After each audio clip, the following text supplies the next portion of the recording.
Hi guys, in this video we'll talk about how to know if someone is stalking you on Instagram. So open the Instagram application and go inside your profile. Now if you have a professional dashboard or your private account, doesn't really matter. Some people say that you can also add highlight. You can just also add a highlight, and once you add the highlight inside the section, so you have 24 hours. If the people like visit your highlight, you will be able to see like who have visited your profile.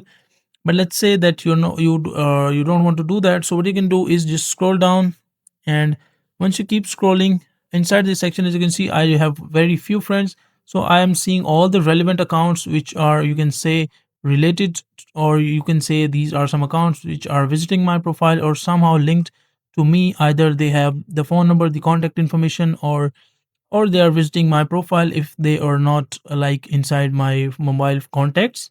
So once you see their list, you can open any of one of the accounts, and you once you open one of the accounts, you might see some others. As you can see inside the in front of the follow option, you can see another option. You can just click on it, and you will see some other suggestions account. Now, I don't have any other suggestion accounts, but these are some options where you can find some suggestion accounts for you, which either are related to your you somehow, or they are stalking or visiting your profile like on a day or after 2 days, and they are stalking you. So that is a simple and easy process of how you can know it.